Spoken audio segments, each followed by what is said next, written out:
कृपया चैनल को सब्सक्राइब करें। धन्यवाद। जीमूतवाहन भगवान की जय, जितिया माई की जय। आप सभी माताओं बहनों को जितिया व्रत की हार्दिक शुभकामनाएं। जितिया का व्रत माताएं अपनी संतान की लंबी आयु और स्वस्थ जीवन की मंगल कामना से रखती है। धार्मिक मान्यताओं के अनुसार जितिया व्रत को करने से संतान दीर्घायु होती है और साथ ही उनके जीवन पर आने वाला हर संकट टल जाता है। मित्रों, हर साल आश्विन माह के कृष्ण पक्ष की अष्टमी तिथि को जितिया का व्रत रखा जाता है। जितिया को ज्योतिया और जीवित पुत्रिका व्रत के नाम से भी जाना जाता है। मित्रों, जितिया का व्रत महापर्व छठ की तरह ही काफी कठिन माना जाता है। यह पर्व 3 दिन तक मनाया जाता है, जिसकी शुरुआत सप्तमी तिथि को नहाय खाए के साथ हो जाती है। सप्तमी तिथि के बाद अष्टमी तिथि के दिन माताएं बिना आहार और निर्जल उपवास करके भगवान जीमूतवाहन की विधिपूर्वक पूजा अर्चना करती हैं। इसके बाद नवमी तिथि को भगवान सूर्य को अर्घ्य देकर उनके मंत्रों का जाप करके व्रत का पारण किया जाता है। कहते हैं कि इस व्रत को बीच में नहीं छोड़ा जाता है, इसलिए माताओं बहनों को हर साल पूरी सच्ची श्रद्धा भक्ति के साथ इस व्रत पूजन को करना चाहिए और कथा का श्रवण करना चाहिए। जीवित पुत्रिका व्रत में चील और सियारन की पूजा का विशेष महत्व होता है। मिट्टी से इनकी प्रतिमा बनाकर पूजा अर्चना की जाती है।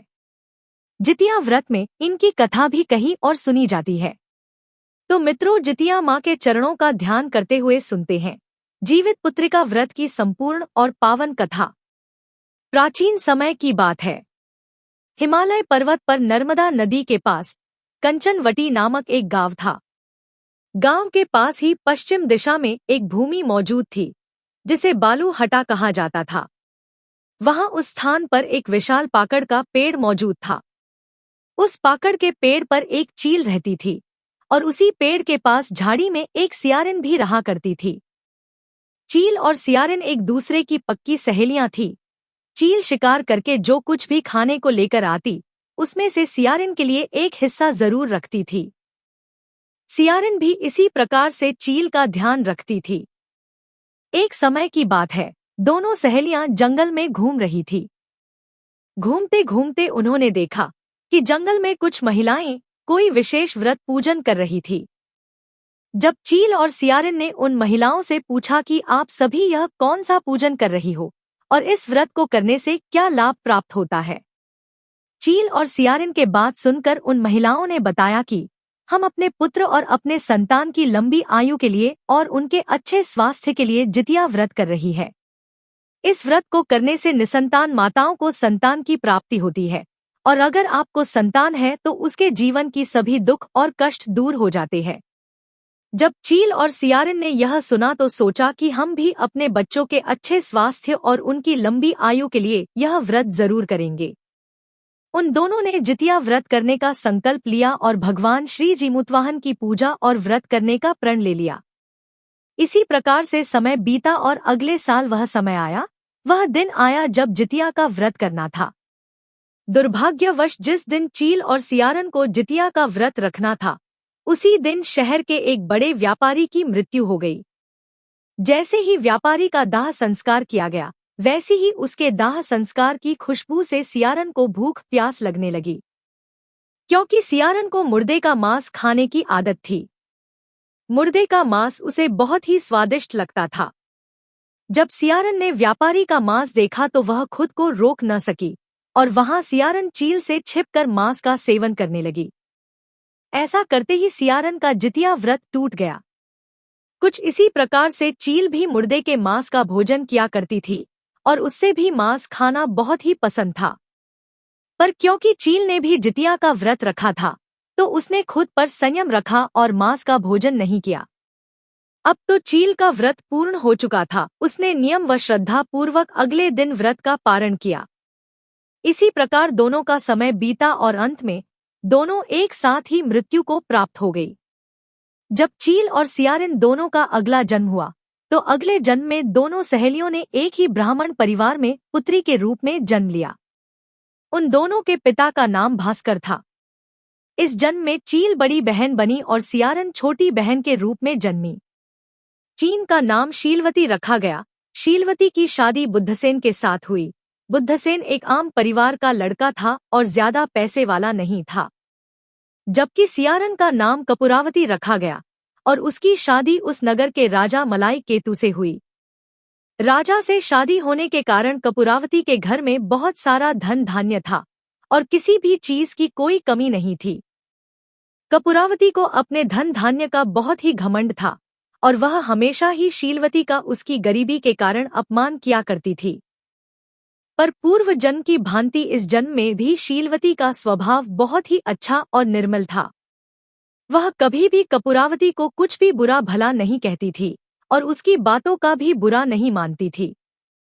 इसी प्रकार समय बीता और भगवान जीमूतवाहन के आशीर्वाद से शीलवती के 7 बेटे हुए। उसके 7 ही बेटे बहुत ही हष्ट पुष्ट और देखने में बहुत ही सुंदर थे। पर कपूरावती के पाप कर्मों के कारण उसके सभी बच्चे जन्म लेते ही मर जाते थे और इसलिए उसको कोई भी संतान नहीं थी। यह सब देखकर कपूरावती को अपनी बहन शीलवती से बहुत ही जलन और ईर्ष्या होने लगी थी। वो मन ही मन शीलवती को बहुत कोसती थी। कुछ समय बाद शीलवती के 7 ही पुत्र बड़े हो गए और वे सभी राजा के दरबार में काम करने लगे। अब तो कपूरावती के कुटिल मन में शीलवती के बेटों को देखकर ईर्ष्या की भावना समय के साथ और बढ़ती ही चली जा रही थी। एक दिन उसकी ईर्ष्या इतनी अधिक बढ़ गई कि उसने सोचा कि मैं अब इसके बच्चों को जीवित नहीं रहने दूंगी। अपनी इस योजना को सफल बनाने के लिए रानी ने शीलवती के 7 बेटों को महल में बुलाया। उसने राजा को शीलवती के 7 बेटों के बारे में बहुत भड़काया और बहुत बुरा भला कहा और राजा से कहकर सभी बेटों के सर कटवा दिए।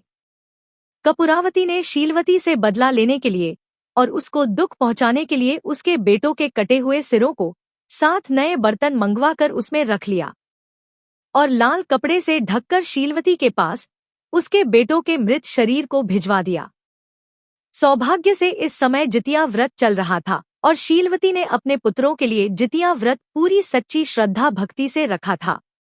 यह सब कुछ जीमूतवाहन भगवान देख रहे थे। उन्होंने सोचा कि शीलवती ने अपने पुत्रों की कुशलता के लिए मेरा उपवास रखा है। यदि इसके पुत्रों को कुछ भी हुआ तो एक भक्त का भगवान से भरोसा उठ जाएगा। इसलिए शीलवती की सच्ची भक्ति को बनाए रखने के लिए जीमूतवाहन भगवान ने मिट्टी से 7 भाइयों के सिर फिर से बनाए और सभी के सिरों को उनके धड़ से जोड़कर उन पर अमृत छिड़क दिया। इससे 7 भाइयों के मृत शरीर में जान आ गई। 7 भाई जिंदा हो गए और घर लौट आए और जो कटे हुए सिर रानी ने शीलवती को भेजे थे वे सभी फल और फूल बन गए। दूसरी ओर रानी रात से ही शीलवती के घर से उसके 7 पुत्रों की मृत्यु की सूचना पाने को व्याकुल थी। उसको इस बात का आनंद लेना था कि शीलवती को अपने बेटों के मरने पर उसके घर में सभी को कितना दुख और कष्ट पहुंचा है। यही सूचना पाने के लिए रानी व्याकुल थी और बहुत समय से इंतजार कर रही थी।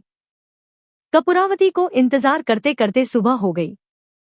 सुबह होने पर जब रानी से रहा नहीं गया तो वह खुद ही बहन के घर देखने के लिए चली गई। जब कपूरावती अपनी बहन शीलवती के घर पर पहुंची तो उसने देखा कि शीलवती के सभी 7 बेटे सकुशल है, जीवित है और अपनी मां के साथ काम कर रहे हैं। वहां सबको जिंदा देखकर वो सन्न रह गई और डर के कारण बेहोश हो गई। कपूरावती को यह डर लग रहा था कि अब क्या होगा, सबको उसकी करतूत के बारे में पता चल जाएगा। जब उसे होश आया तो अपनी बहन शीलवती को उसने सारी बात बताई कि किस प्रकार उसमें उसके 7 बेटों के सिर कटवा कर भिजवाए थे। अब उसे अपनी गलती पर पछतावा हो रहा था और वो शीलवती से अपने किए हुए पाप के लिए क्षमा मांगने लगी, क्योंकि शीलवती ने अपने पिछले जन्म में चील के रूप में भगवान जीमूतवाहन की पूजा अर्चना पूरे सच्चे मन से की थी और व्रत का पारण किया था। तो भगवान जीमूतवाहन की कृपा से शीलवती को पूर्व जन्म की सभी बातें याद आ गई। उसने वह सभी बातें कपूरावती को भी बताई कि पिछले जन्म में किस प्रकार से लोमड़ी के रूप में उसने व्यापारी का मांस खा लिया था और उसका व्रत टूट गया था, जिसकी सजा के कारण उसको इस जन्म में संतान सुख नहीं मिला और उसके सभी नवजात बच्चे जन्म लेते ही मर जाते थे, क्योंकि कपूरावती बुरे स्वभाव की थी और उसने बहुत ही बुरे काम किए थे। उसने सदा शीलवती से ईर्ष्या की और शीलवती के पुत्रों को भी मरवाया था। इसलिए उसको कोई भी पिछले जन्म की बातें याद नहीं थी। कपूरावती को उसके पिछले जन्म की सभी बातें याद दिलाने के लिए शीलवती कपूरावती को लेकर उसी पाकड़ के पेड़ के पास गई और उसे सारी बातें बताई। अब कपूरावती को भी उस पेड़ के नीचे जाने से अपने पिछले जन्म की सारी बातें याद आ गई। उसको अपने द्वारा किए गए सभी गलत काम याद आने लगे और कपूरावती आत्मग्लानि के कारण बेहोश हो गई और मर गई। इस बात की खबर पूरे गांव में फैल गई कि किस तरह से एक चील और सियारन का पुनर्जन्म हुआ और भगवान जीमूतवाहन की कृपा से 7 मरे हुए बेटे जीवित हो गए। अब तो गांव के सभी लोग पूरी श्रद्धा से अपनी संतान की मंगल कामना के लिए जितिया व्रत करने लगे। जब राजा को इस बात की खबर मिली तो उन्होंने शीलवती से सारी कहानी पूछी। शीलवती ने राजा को अपने और कपूरावती के पिछले जन्म की पूरी कहानी बताई। जब राजा को यह सब पता लगा तो राजा ने उसी जगह पर जाकर उस पाकड़ के पेड़ के नीचे कपूरावती का दाह संस्कार कर दिया और शीलवती अपने पति और 7 पुत्रों के साथ खुशी के साथ रहने लगी। मित्रों, कथा समाप्त हुई। बोलिए जीमूतवाहन भगवान की जय, जितिया माई की जय। इस कथा को पूरा श्रवण करने के लिए आपका बहुत बहुत धन्यवाद। अब चलिए सुनते हैं दूसरी कथा। एक बार नैमिषारण्य वन के निवासी ऋषियों ने संसार के कल्याण हेतु सूत जी से पूछा, हे सूत जी, कराल कलिकाल में लोगों के बालक किस तरह दीर्घायु होंगे सो कहिए। सूत जी बोले, जब द्वापर युग का अंत और कलयुग का आरंभ था तो उस समय अपनी संतानों की मृत्यु से शोक में डूबी बहुत सी माताओं ने आपस में सलाह की और सोचा कि क्या इस कलयुग में माता के जीवित रहते पुत्र मर जाएंगे और माताओं को इसी प्रकार से दुख भोगना पड़ेगा। जब वे आपस में कुछ निर्णय नहीं कर सकीं, तब गौतम ऋषि के पास इस प्रश्न का उत्तर पूछने के लिए गईं। जब अनेकों माताएं उनके पास पहुंचीं, तो उस समय गौतम ऋषि ध्यान मुद्रा में बैठे हुए थे। उनके सामने जाकर सभी स्त्रियों ने मस्तक झुकाकर उन्हें प्रणाम किया। ऋषि बोले, आप सभी एक साथ यहाँ पर आई है, अवश्य ही कोई गंभीर विषय होगा। तदंतर स्त्रियों ने पूछा, है महानुभाव, आपने सही कहा। अब कलयुग का आरंभ हो चुका है और इस कलयुग में अधर्म इतना अधिक बढ़ चुका है कि इस अधर्म के कारण माता पिता से पूर्व ही उनकी संतान की मृत्यु हो जाएगी और माता पिता को अपनी संतान की मृत्यु से वियोग का कष्ट सहना पड़ेगा। कृपया करके आप यह बताने का कष्ट करें कि इन माताओं की संतानें किस तरह जीवित रह सकेंगी, किस तरह से दीर्घायु होंगी। इसके लिए कोई व्रत या तप हो तो कृपा करके बताइए। इस तरह उनकी बात सुनकर गौतम ऋषि बोले, आपसे मैं वही बात कहूंगा जो मैंने पूर्व काल में अनेकों महान ऋषि मुनियों से सुनी है। गौतम जी ने कहा, यह कथा उस समय की है जब महाभारत के अत्यंत ही महान युद्ध का अंत हो चुका था। इस युद्ध में द्रोणाचार्य कौरवों के गुरु के रूप में पांडवों से युद्ध कर रहे थे। इस युद्ध में सभी को यह ज्ञात था कि द्रोणाचार्य को पराजित करना संभव नहीं है। इसलिए पांडवों ने धर्म की विजय के लिए छल से द्रोणाचार्य को निहत्था कर दिया। द्रोणाचार्य को यह ज्ञात हुआ कि उनका बेटा मर गया है, जिससे उनका हृदय बिखर गया। उन्होंने अपने हथियार त्याग दिए और ध्यान करने लगे। इस दौरान द्रोणाचार्य की आत्मा अपने पुत्र अश्वत्थामा की आत्मा की तलाश करने के लिए अपने शरीर से निकल गई और इधर उधर भटकने लगी। तभी पांडवों के सेनापति और द्रौपदी के भाई धृष्टद्युम्न ने इस मौके का फायदा उठाते हुए द्रोणाचार्य का सिर धड़ से अलग कर दिया। जब अश्वत्थामा को यह पता चला कि पांडवों ने उनके पिता को छल से मर दिया है, तो अपने पिता गुरु द्रोणाचार्य की मृत्यु का बदला लेने की भावना से अश्वत्थामा पांडवों के शिविर में जा पहुंचे। शिविर के अंदर जाकर उन्होंने 5 लोग को भूमि पर एक वस्त्र ओढ़ कर सोए हुआ देखा। अश्वत्थामा को यह लगा कि वो 5 लोग कोई और नहीं बल्कि 5 पांडव है। क्रोधवश आवेश में आकर अश्वत्थामा ने न आव देखा न ताव उन 5 लोगों को पांडव समझकर मार दिया। परंतु जैसे ही अश्वत्थामा उन 5 लोगों की मृत्यु की, तो उन्हें तुरंत समझ आ चुका था कि 5 लोग पांडव नहीं बल्कि द्रौपदी की 5 संतानें थी और जो कि अब मार चुकी थी। जब पांडव भोजन करके शिविर में आए तो उन्होंने देखा कि अश्वत्थामा के हाथ में तलवार है और उनके सामने 5 शव पड़े हुए हैं। यह देखते ही पांडव तुरंत समझ गए कि वो 5 शव द्रौपदी की 5 संतान ही है। उसके उपरांत अर्जुन ने अश्वत्थामा को बंदी बना लिया और उसके मस्तक पर लगी हुई दिव्य मणि निकाल ली। अश्वत्थामा के द्वारा अपने बेटों को मरा देखकर सब पांडव अत्यंत दुखी हुए और विलाप करने लगे। अश्वत्थामा ने अभी भी हार नहीं मानी और फिर से बदला लेने के लिए अभिमन्यु की पत्नी उत्तरा के गर्भ में पल रहे बच्चे को मारने का प्रयास किया। उसने ब्रह्मास्त्र से उत्तरा के गर्भ पर प्रहार करके उसके पुत्र को नष्ट कर दिया। पुत्र के शोक से व्याकुल होकर द्रौपदी और उत्तरा अपनी सखियों के साथ ब्राह्मण श्रेष्ठ धौम्य के पास गईं और उसने धौम्य से कहा, है महर्षि, हमारा तो संसार ही लुट गया, हमारे निर्दोष पुत्रों की हत्या कर दी गई। यदि हमारे पुत्र वापस नहीं मिल तो हम भी अपने प्राण त्याग देंगे। धौम्य ऋषि बोले, पुत्री द्रौपदी, तुम्हारे पुत्र तो जीवित नहीं हो सकते हैं क्योंकि उनका जीवन काल इतना ही था, इसलिए तुम इसे विधि का विधान समझकर खुद पर धैर्य रखो। परंतु उत्तरा के गर्भ में पल रहे पुत्र का जन्म लेना अति आवश्यक है, इसलिए उत्तरा तुम्हारे मरे हुए पुत्र को जीवित करने का एक उपाय अवश्य है। उत्तरा बोली, कृपया करके आप मुझे बताएं, कौन सा उपाय, कौन सा व्रत पूजन करने से मेरा पुत्र जीवित हो सकते हैं, कृपा करके बताएं। धौम्य ऋषि उत्तरा से कहते हैं, हे देवी, आप अश्विन मास के कृष्ण पक्ष में आने वाले जीवित पुत्रिका व्रत को पूरी सच्ची श्रद्धा भाव से करें। इस अति दुर्लभ व्रत के पुण्य फल से आपकी संतान अवश्य ही जीवित हो जाएगी। मैंने यह अतिशय दुर्लभ व्रत तुमको बताया है। इस व्रत को करने से बच्चे दीर्घायु होते हैं। हे देवी, मुनिराज धौम्य की बात सुनकर उत्तरा के हृदय में एक प्रकार का कौतूहल उत्पन्न हुआ और उत्तरा ने पूर्वासिनी स्त्रियों को बुलाकर उनके साथ पूरी सच्ची श्रद्धा के साथ जितिया का व्रत किया। अब जितिया व्रत के प्रभाव से भगवान श्री कृष्ण ने उत्तरा की अजन्मी संतान को फिर से जीवित कर दिया। गर्भ में मरने के बाद भी जीवित होने के कारण उस बच्चे को जीवित पुत्रिका के नाम से भी जाना जाता है। उस समय से ही संतान की लंबी उम्र के लिए जितिया का व्रत रखा जाने लगा। तो बोलिए मित्रों, जितिया माई की जय। अब चलिए सुनते हैं तीसरी कथा। प्राचीन समय की बात है। सतयुग में गंधर्वों के एक राजकुमार थे जिनका नाम जीमूतवाहन था। राजकुमार जीमूतवाहन बचपन से ही बड़े उदार और परोपकारी मनुष्य थे। जीमूतवाहन के पिता ने पूरे जीवन राजपाट संभालने के बाद अब वृद्धावस्था में वन में ऋषि मुनियों के पास जाकर अपना जीवन यापन करने का निश्चय किया था।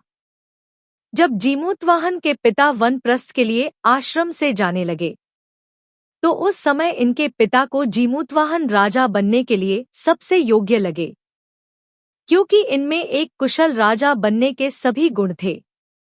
इसलिए इनके पिता ने जीमूतवाहन को अपने स्थान पर राज सिंहासन पर बैठा दिया। कुछ समय बीता किंतु अब जीमूतवाहन का मन राजपाट में नहीं लगता था। उन्हें केवल सेवा कर्म में ही अपना जीवन समर्पित करना था। इसलिए एक समय जीमूतवाहन राज्य का सारा भार अपने भाइयों पर छोड़कर स्वयं वन में अपने पिता की सेवा करने के लिए चले गए। जब वो वन में गए तो बहुत समय तक इधर उधर भटकते रहे और वहीं पर उनका मलयवती नामक राजकन्या से भेंट हुई और दोनों में प्रेम हो गया। इसी प्रकार से अपने पिता की खोज में अपनी पत्नी के साथ जब वो काफी आगे निकल आए तो वन में उन्हें एक अति वृद्ध महिला रोती बिलखती हुई अवस्था में मिली। उन्होंने उस महिला से रोने का कारण पूछने पर वृद्धा ने रोते हुए बताया, मैं नागवंश की स्त्री हूँ और मुझे एक ही पुत्र प्राप्त हुआ है। गरुड़ पक्षी से नागों ने यह वचन लिया है कि वह पाताल लोक में न प्रवेश करें। पक्षीराज गरुड़ के कोप से मुक्ति दिलाने के लिए नागों ने यह व्यवस्था की गई है कि वे गरुड़ को प्रतिदिन भक्षण हेतु एक युवा नाग सौंपते हैं, ताकि गरुड़ उस नाग को खाकर अपनी भूख शांत कर सके। आज मेरे पुत्र शंखचूड़ की बलि का दिन है। आज मेरे पुत्र के जीवन पर संकट है और थोड़ी देर बाद ही मैं पुत्रविहीन हो जाऊंगी। एक स्त्री के लिए इससे बड़ा दुख क्या होगा कि उसके जीते जी उसका पुत्र न रहे। जीमूतवाहन को यह सुनकर बड़ा दुख हुआ। उन्होंने उस वृद्धा को आश्वस्त करते हुए कहा, डरो मत, मैं तुम्हारे पुत्र के प्राणों की रक्षा अवश्य ही करूंगा। जीमूतवाहन ने उस नाग के स्थान पर पक्षीराज गरुड़ के पास स्वयं जाने का निश्चय किया। उन्होंने कहा कि आज उसके स्थान पर स्वयं मैं अपने आप को उस लाल कपड़े में ढककर वध्य शिला पर लेट जाऊंगा, ताकि गरुड़ मुझे खा जाए पर तुम्हारा पुत्र बच जाए। नियत समय पर जीमूतवाहन पक्षीराज गरुड़ के समक्ष प्रस्तुत हो गए। जीमूतवाहन लाल कपड़े में लिपटे हुए थे। चूंकि जीमूतवाहन लाल कपड़े में लिपटकर वहां गए थे, इसलिए गरुड़ पक्षी उनको पहचान नहीं पाए और उन्हें नाग समझकर अपने पंजे में दबाकर उड़ गए। जब जीमूतवाहन को गरुड़ देव अपने पंजों में दबोचकर साथ लेकर चल दिए। गरुड़ ने अपनी कठोर चोंच का प्रहार किया और जीमूतवाहन के शरीर से मांस का बड़ा हिस्सा नोच लिया। इसकी पीड़ा से जीमूतवाहन की आंखों से आंसू बह निकले और वह दर्द से कराहने लगे। अपने पंजे में जकड़े प्राणी की आंखों में से आंसू और मुंह से कराह सुनकर गरुड़ बड़े आश्चर्य में पड़ गए, क्योंकि ऐसा पहले कभी न हुआ था। वे एक पहाड़ पर रुके। उन्होंने जीमूतवाहन से उनका परिचय पूछा। जीमूतवाहन ने सारा किस्सा कह सुनाया कि कैसे एक स्त्री के पुत्र की रक्षा के लिए वह अपने प्राण देने आए हैं, और उनसे बोले कि आप मुझे खाकर अपनी भूख शांत कर ले। पक्षीराज गरुड़ जीमूतवाहन के साहस, परोपकार और मदद करने की भावना से काफी प्रभावित हुए। उन्हें जीमूतवाहन पर दया आ गई और उन्होंने उसे मुक्त कर दिया। उन्हें स्वयं पर पछतावा होने लगा। वह सोचने लगे कि एक यह मनुष्य है जो दूसरे के पुत्र की रक्षा के लिए स्वयं की बलि दे रहा है, और एक मैं हूँ जो देवों के संरक्षण में हूँ किंतु दूसरों की संतान की बलि ले रहा हूँ। पक्षी राज गरुड़ ने कहा, मैंने तुम्हारे शरीर पर जो भी घाव किए हैं, मैं उन्हें ठीक कर देता हूँ। तुम अपनी प्रसन्नता के लिए मुझसे कोई वरदान मांग लो। राजा जीमूतवाहन ने कहा कि हे पक्षीराज, आप तो सर्वसमर्थ हैं। यदि आप प्रसन्न हैं और वरदान देना चाहते हैं, तो आप सर्पों को अपना आहार बनाना छोड़ दें। आपने अब तक जितने भी प्राण लिए हैं, उन्हें जीवन प्रदान करें। गरुड़ ने सबको जीवनदान दे दिया और नागों की बलि न लेने का वरदान भी दिया। इस प्रकार जीमूतवाहन के साहस से नागजाति की रक्षा हुई। गरुड़ ने कहा, तुम्हारी जैसी इच्छा वैसा ही होगा। हे राजा, जो स्त्री तुम्हारे इस बलिदान की कथा सुनेगी और विधिपूर्वक व्रत का पालन करेगी, उसकी संतान मृत्यु के मुख से भी निकल आएगी। और इस तरह से जीमूतवाहन ने नागों की रक्षा की। राजा जीमूतवाहन ने अपने साहस और सूझबूझ से एक माँ के बेटे को जीवनदान दिलाया। इस दौरान आकाश से एक ब्रह्मवाणी हुई, जिसमें कहा गया कि किसी भी जीव जंतु मनुष्य आदि की जान बचाने के लिए अपनी जान दांव पर लगा देने का काम तो कोई पुण्यात्मा ही कर सकता है। अतः आज से आप एक मनुष्य नहीं रहेंगे, बल्कि एक देवता के रूप में धरती लोक पर सदा ही पूजे जाएंगे। जो भी स्त्री आज के दिन आपकी सच्चे मन से पूजा अर्चना करेंगी, उनकी संतान पर कभी भी कोई विपदा नहीं आएगी। निसंतान स्त्री को संतान की प्राप्ति होगी। तब से गंधर्वों के राजा जीमूतवाहन भगवान के रूप में पूजे जाने लगे, और माएँ अपनी संतान के लिए जीवित पुत्रिका नामक व्रत रखने लगी, और पुत्र की रक्षा हेतु जीमूतवाहन की पूजा की प्रथा शुरू हो गई। यह कथा कैलाश पर्वत पर भगवान शंकर ने माता पार्वती को सुनाई थी। जीवित पुत्रिका के दिन भगवान श्री गणेश, माता पार्वती और शिवजी की पूजा एवं ध्यान के बाद इस कथा का श्रवण अवश्य करना चाहिए। मित्रों, कथा समाप्त हुई। बोलिए जीमूतवाहन भगवान की जय, जितिया माई की जय। कथा को पूरा श्रवण करने के लिए आपका बहुत बहुत धन्यवाद। अब चलिए सुनते हैं चौथी कथा। एक गांव में चूलिया और सेरिया दो बहनें रहा करती थी। चूलिया बेहद गरीब थी और मेहनत मजदूरी करके अपने बच्चों का पालन पोषण करती थी।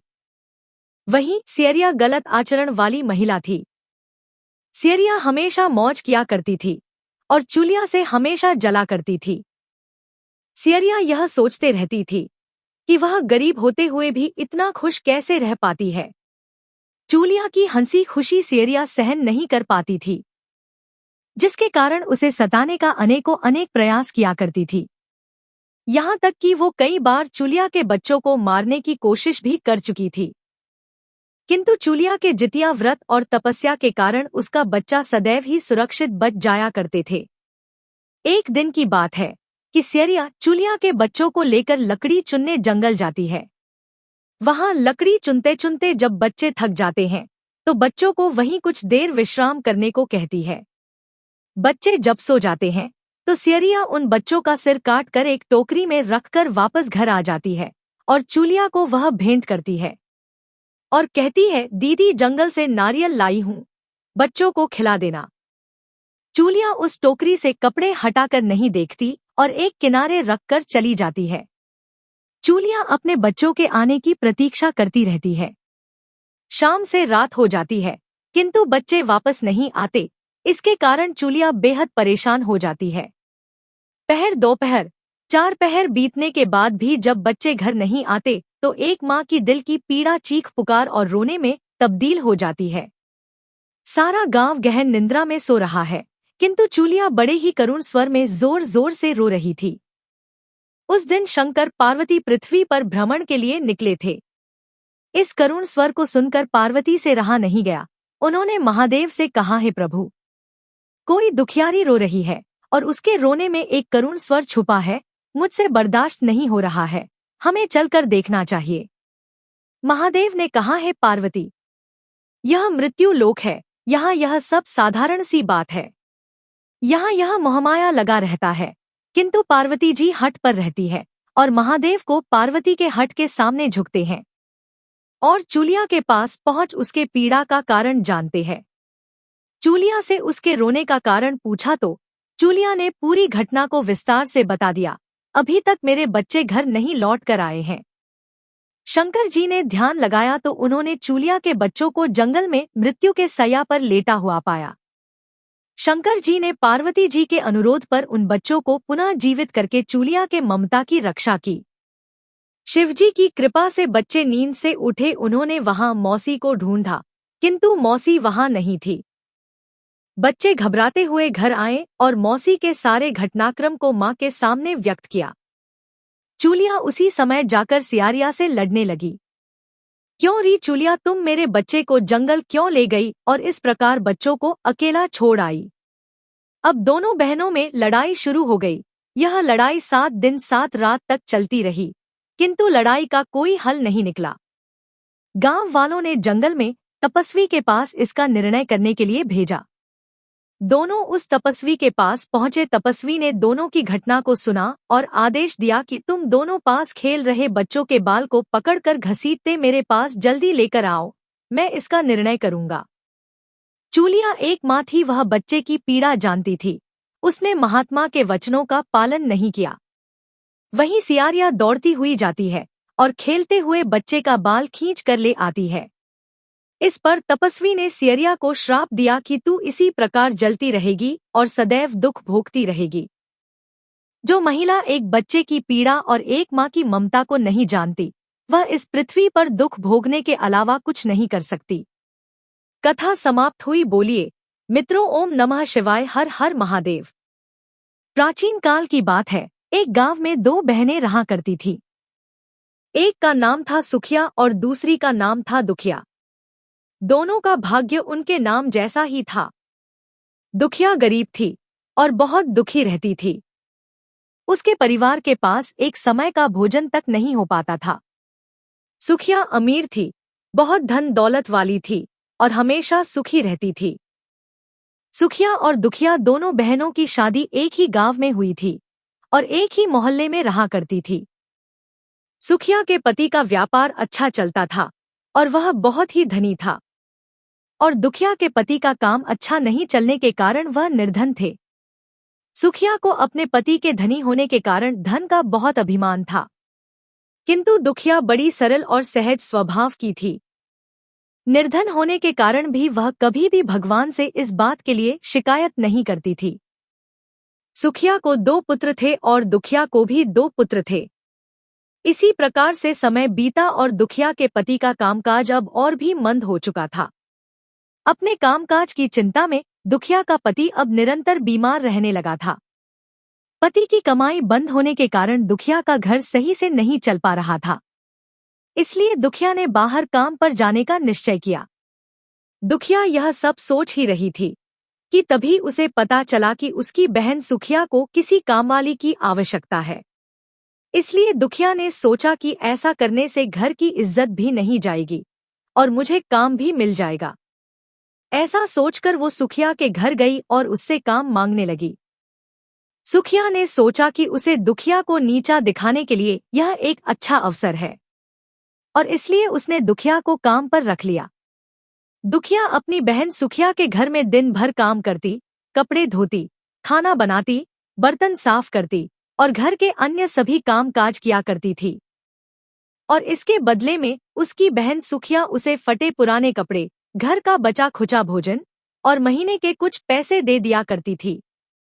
जब अश्विन मास का जितिया व्रत आया तो दोनों बहनें पूरी निष्ठा से जितिया का व्रत रखती है। व्रत के दिन दुखिया सुखिया के घर में काम कर रही थी। उस दिन उसने सुखिया के घर में चावल फटकार कर उससे जो खुदी निकला वह अपने लिए रख ली और साफ चावल सुखिया को दे दी। फिर साग को चुना, साफ किया और बढ़िया वाला साग सुखिया के लिए रख दी और जो डंठल था वह अपने लिए रख ली। अब दुखिया ने सुखिया के घर सारा खाना बना दिया और अपने घर चावल की खुदी और साग के डंठल लेकर चली गई। जितिया व्रत के दिन दुखिया के घर में खाने के लिए खुदी का चावल और साग का डंठल बना। रात के समय में दुखिया खाना बनाकर खुद खाई और अपने बच्चों को खिलाई। उसके बाद दुखिया, उसका पति और बच्चे सोने चले गए। आधी रात होती है कि एक बूढ़ी औरत उसके घर पर आकर दरवाजा खटखटाती है। नींद में ही दुखिया पूछती है, कौन है? तब बूढ़ी बोलती है, बेटा हम है। दुखिया ने उठकर फाटक खोला और पूछती है, अम्मा आपको क्या चाहिए? इतनी रात में आप यहाँ किस लिए आई हो? बुढ़िया बोलती है, बेटा मुझे बहुत भूख लगी है, कुछ खाने को दे दो। दुखिया उसे घर के अंदर ले आती है और कहती है, अम्मा हम लोग बहुत गरीब हैं। आज मैंने खुदी का चावल और साग का डंठल बनाया है, क्या आप खाएंगी? तो बूढ़ी कहती है, हाँ क्यों नहीं खाएंगे, हमें बहुत भूख लगी है, हम वहीं खाएंगे। दुखिया अंदर जाकर खुदी का चावल और साग का डंठल लाती है और बुढ़िया को खाने के लिए दे देती है। बुढ़िया प्रेम से खाना खाती है और कहती है कि मुझे अच्छे से कुछ दिखाई नहीं देता, इतनी रात के अंधेरे में मैं अपने घर कैसे जाऊंगी? दुखिया कहती है, कोई बात नहीं, आप यहीं पर सो जाइए, सुबह अपने घर चले जाना। तो बूढ़ी दुखिया के घर में ही सो जाती है। फिर थोड़ी देर बाद उठकर बूढ़ी बोलती है, बेटा मुझे पैखाना लगी है, कहाँ करूँ? तो दुखिया कहती है, बूढ़ी अम्मा पूरा घर आज गोबर से लीपा है, जहाँ मन करे वही कर लो। इतनी रात में वैसे भी आप बाहर खेत में नहीं जा पाओगी, इसलिए आप उधर कोने में जाके कर लो।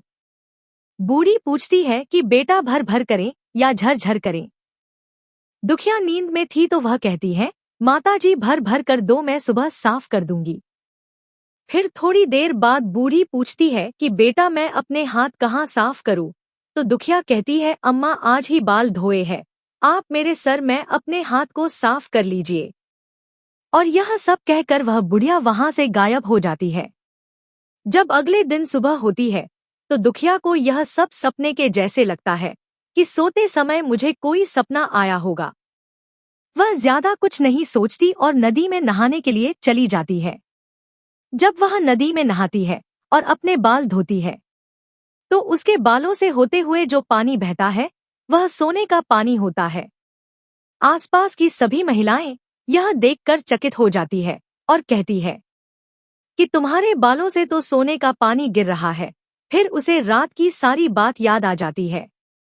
वह उसी समय अपने घर की ओर भागती है, यह सोचकर कि उसका घर पैखाना से गंदा हुआ होगा पहले उसको जाकर साफ करना होगा। जब वह अपने घर में जाती है तो देखती है कि घर के हर कोने में ढेर सारा सोना बिखरा पड़ा होता है। यह सब देखकर दुखिया बहुत खुश हो जाती है और सोचती है कि यह जरूरी ही जीमूतवाहन बाबा की कृपा है। वही रात में माता का रूप धारण करके मेरे घर आए और मुझे इतना आशीर्वाद देकर गए हैं। अब दुखिया अमीर हो जाती है और सुखिया के घर जाकर काम करना बंद कर देती है। दुखिया जब अपना व्रत पूरा करती है तो अपने पुत्र से कहती है कि जाओ मौसी के घर से तराजू लेकर आओ, यह नापने के लिए कि यह सोना कितना है। बच्चा बहुत खुशी से सुखिया मौसी के घर जाता है और तराजू मांगता है। सुखिया पूछती है कि तराजू पर क्या नापना है, तो बच्चा बोलता है मेरे घर में बहुत ढेर सारा सोना है, उसी को नापना है। सुखिया कहती है खाने के लिए तुम्हारे पास कुछ भी नहीं है और सोना कहाँ से ले आए, बच्चे होकर भी मुझसे झूठ कहते हो। तो बच्चा कहता है नहीं, मैं झूठ नहीं बोल रहा हूँ। सुखिया सोचती है जब तराजू मांगा है तो कुछ न कुछ तो जरूर नापना होगा, इसलिए वह तराजू के पीछे गोंद लगा देती है कि जो भी नपेगा वह थोड़ा सा इसमें चिपक जाएगा। दुखिया जब तराजू पर सोना नापती है तो सोने का एक टुकड़ा उस गोंद में चिपक जाता है। जब बच्चा तराजू लौटाने आता है तो सुखिया उसको उलट पुलट कर देखती है तो उसे तराजू में सोना लगा हुआ मिलता है। सुखिया सोचती है उसके घर में जरूर कहीं से सोना आया होगा, इसलिए वह कई दिन से काम पर भी नहीं आ रही है। सुखिया दुखिया के घर जाकर देखती है कि यह सोना कहाँ से आया है। जब वो दुखिया के पास जाकर पूछती है कि तुम्हारे पास कहाँ से इतना सोना आया कि तुम तराजू मंगाई नापने के लिए, तो दुखिया उस रात की सारी कहानी अपनी बहन सुखिया को बता देती है। दुखिया का मन एकदम सच्चा था, इसलिए वह सब कुछ सुखिया को बता देती है। लेकिन सुखिया के मन में लालच आने लगा कि दुखिया के पास हमसे भी ज्यादा धन आ गया।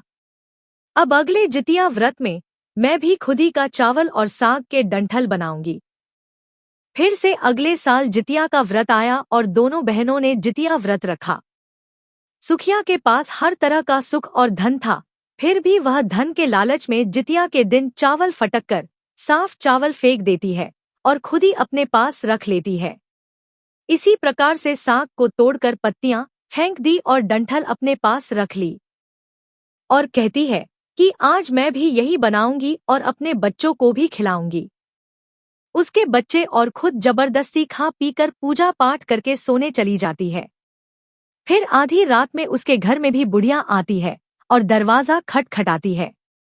सुखिया तो इसका ही इंतजार कर रही होती है और इसीलिए वो सोती भी नहीं है। सुखिया तुरंत दरवाजा खोलकर बूढ़ी को अपने घर के अंदर ले आती है। बूढ़ी बोलती है मुझे बहुत भूख लगी है, कुछ खाने को दे दो बेटा। तो सुखिया कहती है कि मैंने खुदी का चावल और डंठल का साग बनाया है। बूढ़ी बोलती है कोई बात नहीं, मैं यही खाऊंगी, और सुखिया खाना परोस कर बुढ़िया को दे देती है। बूढ़ी बोलती है मैं घर नहीं जा सकती, मुझे रात में दिखाई नहीं देता है। तो सुखिया कहती है कोई बात नहीं, आप आज रात को यहीं सो जाओ। वह बूढ़ी खाना खाने के बाद सोने चली जाती है। अब दुखिया के घर की तरफ बूढ़ी थोड़ी देर बाद बोलती है कि मुझे पैखाना लगी है, मैं कहाँ करूँ। तो सुखिया कहती है कि आप इतनी रात में कहाँ जाओगी, वहीं कोने में ही पैखाना कर लीजिए। फिर थोड़ी देर बाद बूढ़ी पूछती है कि भर भर करे या झरझर करे। इस समय सुखिया को याद नहीं आता है कि दुखिया ने क्या बोला था, तो सुखिया बोली माँ झरझर कर दीजिए। फिर बूढ़ी पूछती है कि बेटा मैं अपने हाथ कहाँ साफ करूँ, तो सुखिया कहती है मेरे सर में साफ कर लीजिए।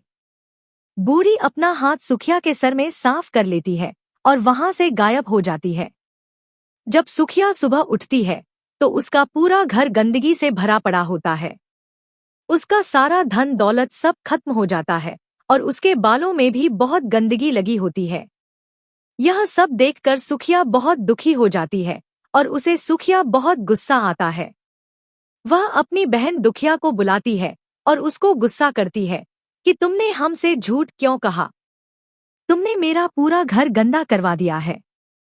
तो दुखिया पूछती है कि तुमने क्या कहा था, भर भर या झरझर।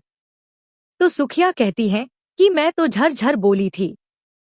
दुखिया कहती है कि यहीं पर तो तुमने गलती करी, और तुम्हारे पास तो सब कुछ था, किसी चीज की कमी नहीं थी, फिर भी तुमने लालच किया। मेरे पास तो कुछ भी नहीं था, तुम्हारे पास सब कुछ था। तुम्हारे घर जीमूतवाहन भेष बदल कर आए, लेकिन फिर भी तुमने उन्हें अच्छा खाना नहीं परोसा। मेरे पास तो कुछ भी नहीं था, इसलिए मैंने उन्हें खुदी का चावल और डंठल का साग परोसा था। पर तुमने अपने घर आए भगवान का अपमान किया है, इसलिए तुम्हारे साथ बुरा हुआ है। दुखिया जीमूतवाहन बाबा से सुखिया के लिए क्षमा प्रार्थना करती है और कहती है कि हे जीमूतवाहन बाबा, मेरी बहन को क्षमा कर दो। और अब सुखिया भी जीमूतवाहन बाबा से क्षमा मांगने लगती है। दुखिया कहती है कि बहन, अगले जितिया व्रत में तुम पूरे मन से जीमूतवाहन बाबा की पूजा अर्चना करना, वह जरूर ही तुम्हें माफ कर देंगे और तुम्हारा सारा धन दौलत लौटा देंगे। दुखिया की बात मानकर सुखिया अगली बार जितिया व्रत को पूरे मन से करती है और उसका खोया हुआ सारा धन दौलत पैसा उसे वापस मिल जाता है। हे जीमूतवाहन बाबा, जिस तरह से तुमने दुखिया को दिया, इस तरह से हम सबको देना। जो तुम्हारा व्रत पूजन करे सभी को देना, सभी के भंडार भर भरना। तो बोलिए जीमूतवाहन बाबा की जय, जितिया माई की जय।